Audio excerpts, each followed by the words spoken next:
You all may be seated.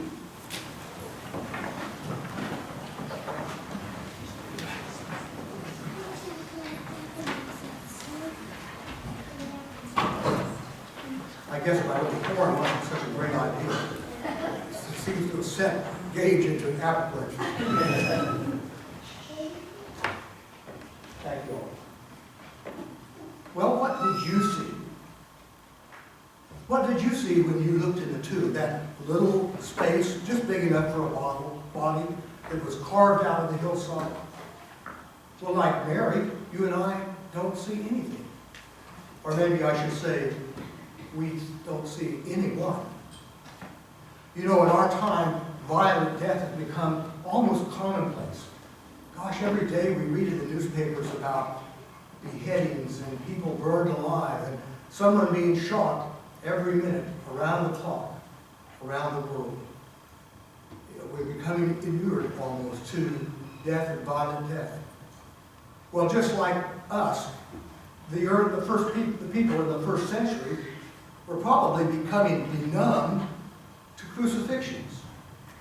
As gruesome as it is, the Romans would line the highways with crosses and their corpses to warn the people, you don't cross the Romans.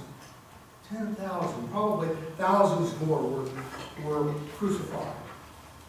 So tragic as it is, the crucifixion of Mary's probably wasn't the first one she'd seen. But an empty tomb, you know, we 21st century folks, we're so smart that we begin to rationalize it. We say, you know, I don't know anything about the tomb, but intellectually I believe in Jesus Christ, that He's the Son of God, and I accept Him as my Lord and Savior. It's an odd claim, isn't it? The claim that we should have a real relationship with someone who's never stood in our presence, whose presence we've never stood in.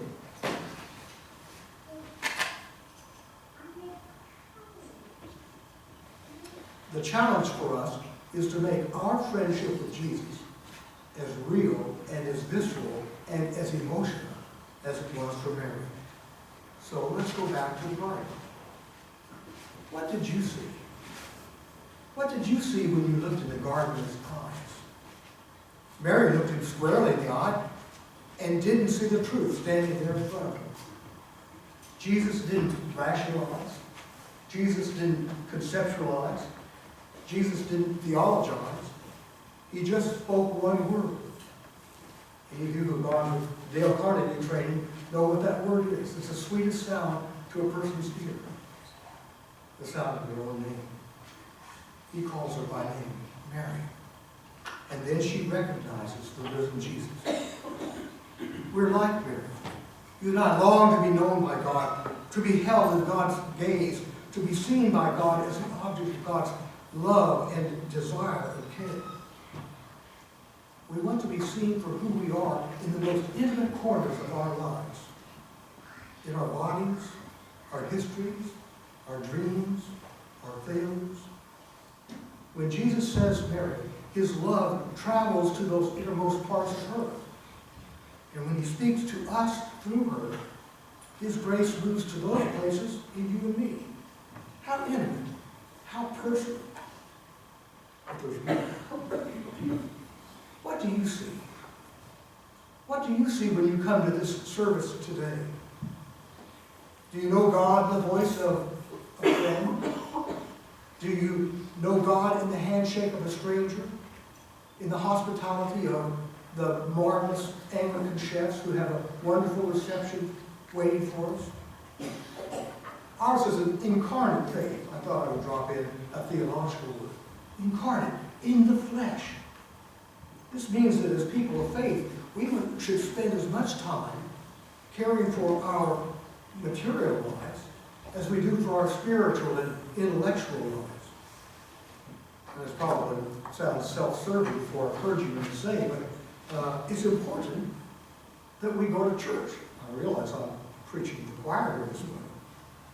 A place, a space where we can experience Jesus with all our senses. It comes in the darkest ways. Have you ever sat in a wooden pew and picked up the faint smell of furniture polish and resonate deeply in your heart, in your body, maybe way back to your childhood? In the mouth-watering taste of freshly baked communion bread, and yes, heaven forfend, in that savory sip of communion wine. Today, Gage Matthew Stevenson formally joins us in becoming a follower of Christ. Now, someone along his way is going to say, Gage, you've got to understand Jesus.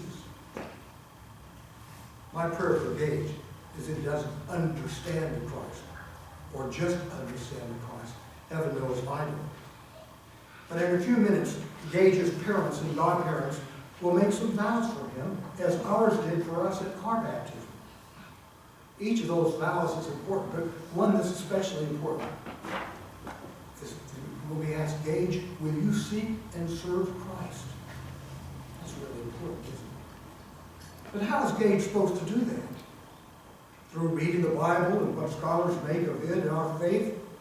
They look for a guy whose family let him take 3 years of unemployment to study and learn in seminary. The last thing I'm going to do is to deny the importance of knowledge. But Gage's sponsors are going to say, Gage will seek and serve Christ in all persons. Isn't that interesting? Remember, in the flesh. Ours is an incarnate faith, in the flesh. So my prayer for Gage, and for you and me, is that we experience Christ every day, looking, listening, feeling, crying, tasting, and smelling, and join Mary in saying, I've seen the Lord. By the way, Jennifer, I already apologize for waking Gage up.